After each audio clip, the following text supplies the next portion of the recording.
Hi everyone, welcome to week 4, Principles of Microeconomics.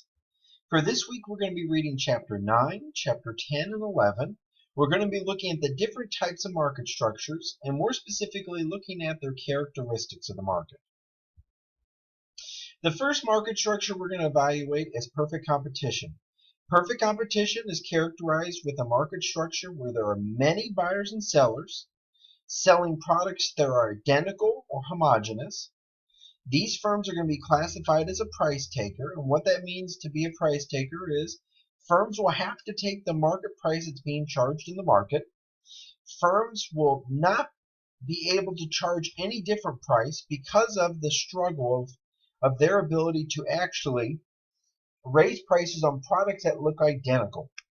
The other characteristics of perfectly competitive firms is the free or relatively easy entry and exit into a market.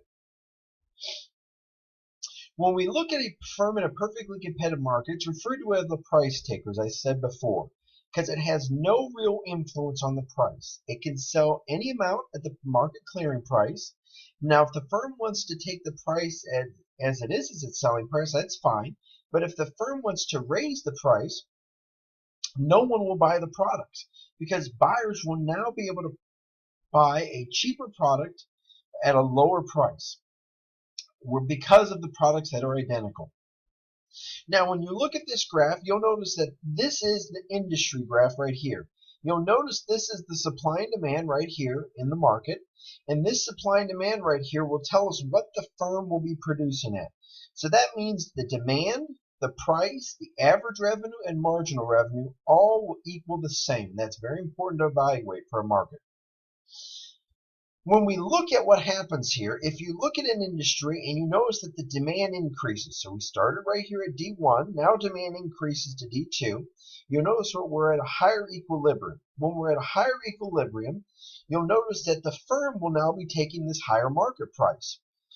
Firms are taking the market price that's being established, and that's very important to evaluate because firms will be operating at the most efficient level, both productively and allocatively. When they produce at those different levels, that'll create a lot of challenges for markets. When we look at firms in the short run, you'll notice that firms can do 4 different things. They can break even, they can earn economic profits, they can shut down, or they can earn losses. The first thing you want to do is find where marginal revenue equals marginal cost. This will be your profit maximizing level. When you find this profit maximizing level, you want to draw a vertical line straight up and down, and then you want to find out where is the price that is being established in the market. So what is the price, and then you also want to figure out what is the cost. You'll notice right here that the cost and the price in the market are all the same. Given that the costs are the same as the price, you'll notice that we are at a break-even level. When we're at a break-even level, you'll notice that firms are making normal profits. And in the long run, firms will make normal profits because they will not be able to make any more profits because of the efficiency of the market. Now let's look at a market where they're making profits. First thing you do is MR equals MC right here. Draw that vertical line straight up and down. Here is the price that we sell it at, and then here is the cost to produce. When we look at this, you notice this difference right here is the profit. Given this difference, the profit, because the price is greater than the average cost. That's very, very important to evaluate. Now let's look at where a firm can operate at a loss. MR equals MC right here. Draw the vertical line straight up and down. Here is the cost to produce. Here is the price to produce. Or, I'm sorry, the price that they're selling it at.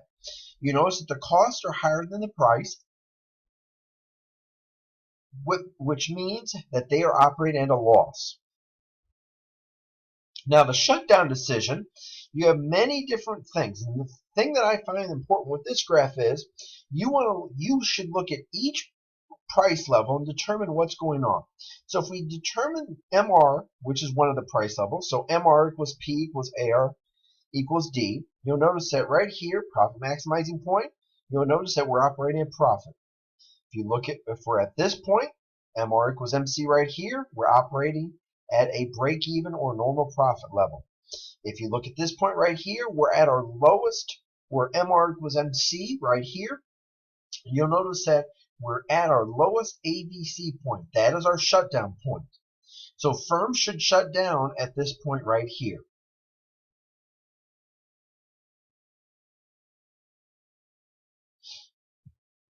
Now let's go to the next market structure.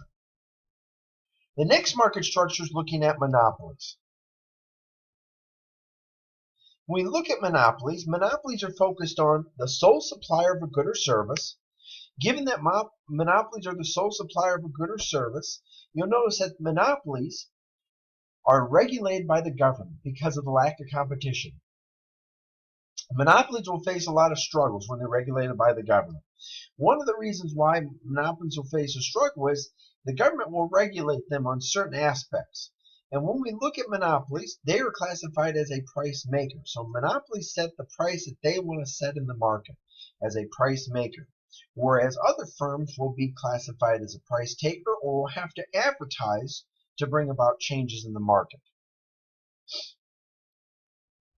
Another key characteristic with monopolies are classified as very high barriers to entry and exit. When we look at these high barriers to entry and exit, this will create a lot of challenges for markets to figure out what they need to do or what they have to establish in terms of market price.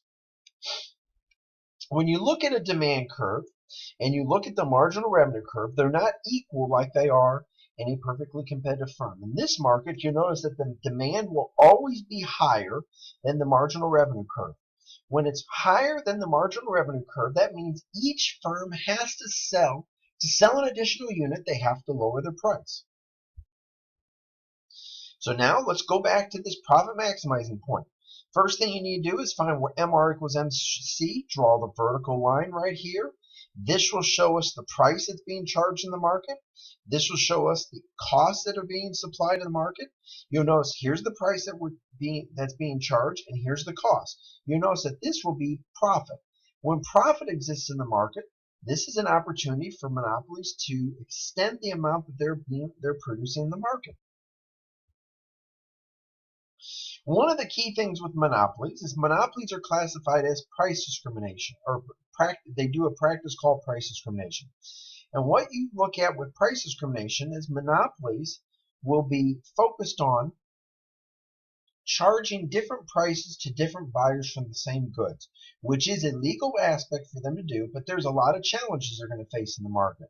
They have to figure out what consumers are willing to pay so they can price these accordingly.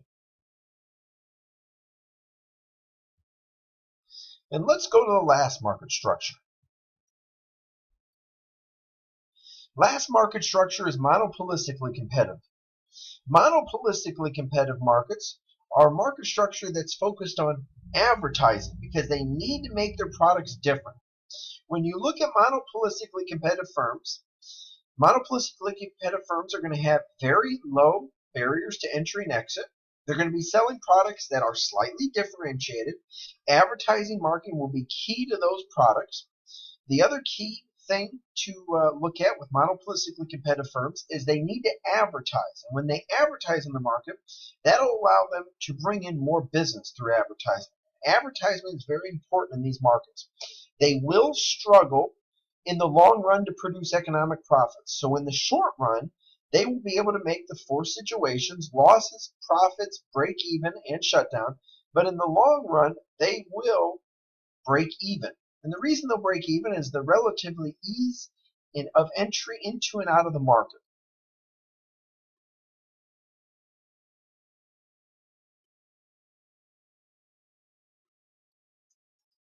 Let's go to the last market structure. The last market structure is oligopolies.